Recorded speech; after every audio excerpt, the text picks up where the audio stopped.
Hey guys, Dave Newton here, still talking photography. And here in front of the camera is my latest camera acquisition. This is a Nikon, or Nikon if you're in Europe, F2. This is a F2 Photomic for those of you who are being extra picky.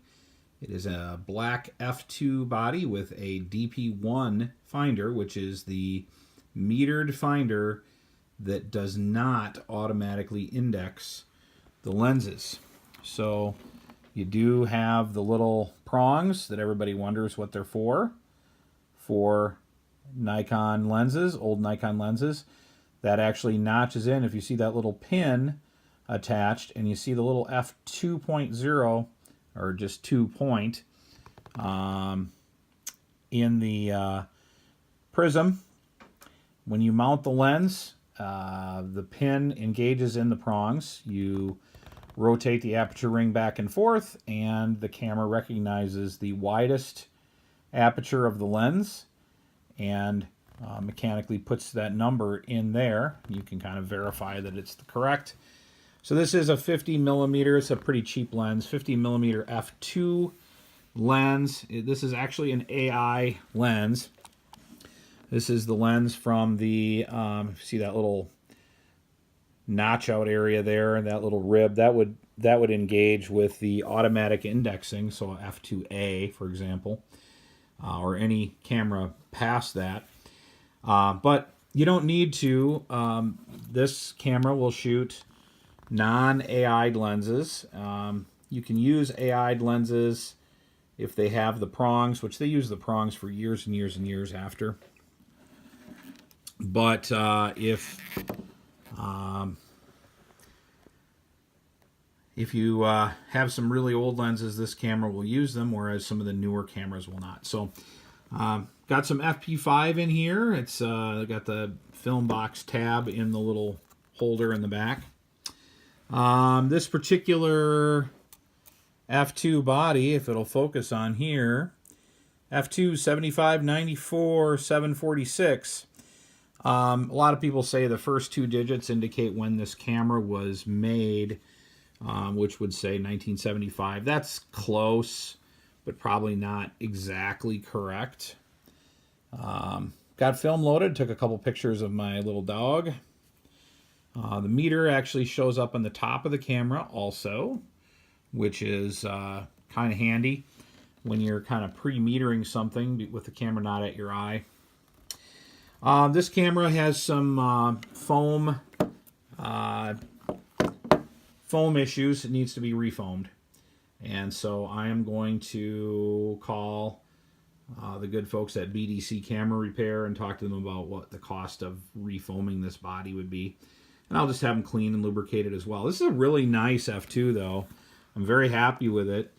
My plan with this particular camera is to, shoot, just slow down, shoot some black and white film, develop it myself. I'm even halfway pondering getting an enlarger and setting up a little minimalist darkroom here at the house and actually doing some darkroom prints. I don't know. We'll see what happens. I've had these ideas before and then they kind of go away, but I'm feeling very nostalgic. The F2 was the first camera that I ever actually owned, and or that I owned, that I paid with my own money. So I was 18 years old, 1984, and I bought a chrome and black F2A.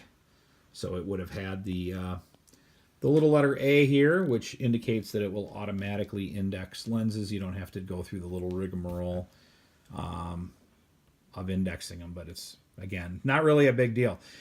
Neat camera though, and so my plans are to buy some better lenses. Get it refoamed, because the foam is disintegrating. It gets all over the focusing screen, and you got all this black gook that's in the viewfinder, and it's not really in the viewfinder. It's on the screen. It just, every time the mirror flips, more foam comes loose, and it's a mess. So we're gonna get that taken care of.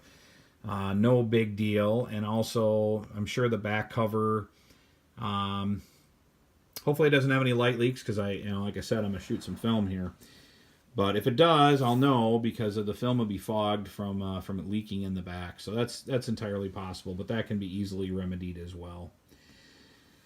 But I forgot how heavy these cameras were. I was actually kind of surprised when I picked it up with just that little 50mm lens. This is actually the 50 that I used to own. This is my original 50mm lens that I had my little rubber hood on back a long time ago, 1984.